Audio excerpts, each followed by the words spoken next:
This is the Hasselblad 500cm, and this is the new Hasselblad 907X with the CFV 100C back. These cameras obviously look very similar, and if you see the original film back here, you can see the very obvious thing that I'm going to get at here, and that's how we actually go about using the digital back of this 907X on the 500cm. I know I've seen a bunch of videos about the 907X in general, but I haven't seen a lot of people actually using it on the 500cm. So today I'm going to show you just how easy it is to use this system as a full system using the XCD lenses with the 907X, as well as using legacy glass and kind of, as I said, breathing new life into my 500cm. And once I'm done kind of showing how this all works, we'll actually go out into the field, as they say, up into the mountains, take some photos, and then in another video we'll actually pixel peep and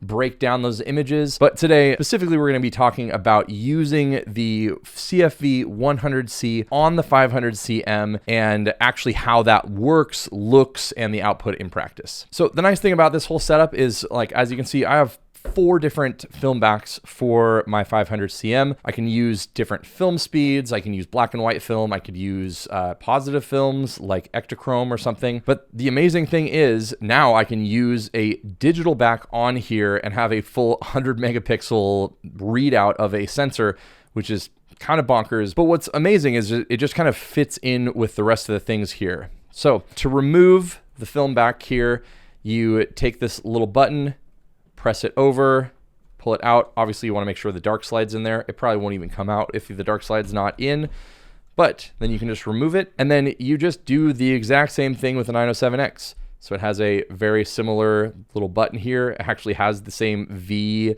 little series as the original film one does. You take it off, and the nice thing is the cameras do come with these little like body style sensor style caps, and they have the same little things on here. So if you do need to transport this and you're not going to be using it with the 907X, you can actually just take this, and I probably should have the same thing on these, but I don't. Do what I'm doing right now and not what I did the other times I've taken this camera out. And you can seal up this whole thing so you're not going to get dust or anything else into the camera. So even if you want to take this out and use it in practice, you can actually just take this, stick this little cap on here and use it on a strap.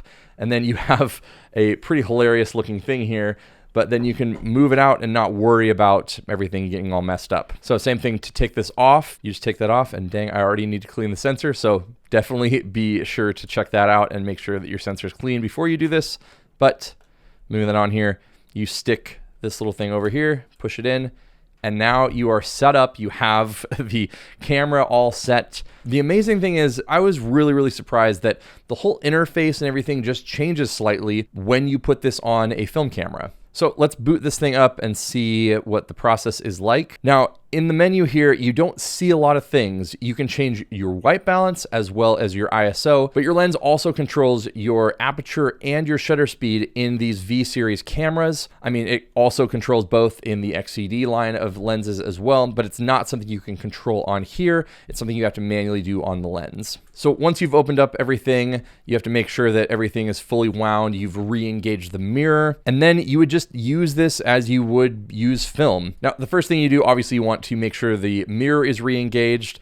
And then once you've done that, you've gotten all your stuff ready, you can go into the menu here. And then what's amazing is you can pick the lenses that you own and put them into a setup here, and as well as the camera body, because there are obviously a plethora of different legacy cameras that you can use with this. But for me, I'm using a 500 series body. So they have the 503, a 200 modified, 200, 2000, an SWC, ELX, ELD. And then you can also just use the electronic shutter and stick this on anything else that it would fit on. But we're using this on a 500 series body. So camera body is right there. And then I can go into my lenses. And actually the only lens that I've ever owned is the C 80mm with the T-star coatings. And the nice thing is there are 3 different versions of that, and you can kind of just tell which one you have based on when it came out. So mine is the kind of mid-tier of that came out from 62 to 1991. So a huge range. But the nice thing about that is now I can go through here and everything is kind of set up and ready to go. All right, so before you actually install the back on here, what you want to do is remove your original viewfinder. You can just take off the back here and then slide this off. Obviously, you have to put a little bit of pressure on there, and especially if you've never removed it before, you have to add a lot more pressure. And then the kit that comes with the 907X comes with this little overlay screen here. So you can see that it doesn't give you a lot of frame lines or anything crazy like that, but it does give you a really, really clear indication of what your actual framing will be. The size of the sensor here is not a full 56 by 56, like a 6 by 6 sensor. It is a little bit cropped in from that and is in a more 645 format. So installing this little overlay piece here is really, really important for you to actually know what your framing is going to be. So once you've done that, then you can add back on your viewfinder of choice. Mine is the waist level viewfinder. And then once you've done that, you just remove the little cap here. You find the little holes and latches to line that thing up, press it over to engage, and you're set up. You can set this thing up if you really want to by flipping the mirror up and using this just straight with the back, and you can see a live view, all that kind of stuff. I still prefer to use this as I would a film camera. So I love looking through the waist level finder. I just love the whole experience. So I love taking the photo through the ground glass and then fully just using the mirror, using everything, advancing. So this exposure is not going to be right, anything, but we'll just take this just for the sake of using the whole setup. So it works just like that. You're not going to see anything through the viewfinder as you would with film. You have to reset the shutter as well as the mirror here, and then you're able to take another exposure. And while it didn't show up here because obviously I didn't take a good exposure of just myself and my setup here, the image just shows up here and is going to be up there basically until you either reset it into the menu thing or you take another frame, and then you can see what your exposure is like, your composition, all that kind of stuff. But you can obviously just use it like a film camera. You don't have to check all those things, and you can use it in the same form factor you used to in using it as a film camera. So let's actually go out into the field, check out how this thing works in practice alongside the 907X. And then again, in a future video, we'll see what the images look like. We'll pixel peep a little bit more, and we can really dive into the differences between using legacy glass like this and the new modern stuff like this 55V.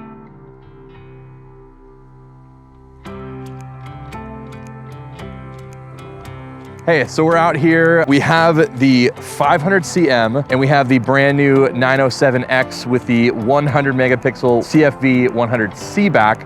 So I'm gonna take a photo with the 500cm on Portrait 400 and take the same photo on the 907X with the 55 2.5V. And then I'm also going to take that same photo with the CFV 100C back on the 500cm, so we can get the full spectrum of what you can get out of this combination of cameras.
So thanks so much for watching. If you are interested in doing more of a deep dive into the images, we'll definitely pixel peep. We'll pull them up in Lightroom. We'll check the film scans versus the digital stuff. We'll look at the differences between a legacy piece of glass like this 80mm and what you're getting out of something like the new 55V. So subscribe for that stuff in an upcoming video. You can check out my original video on the 907X up here, and I will see you in one of those videos.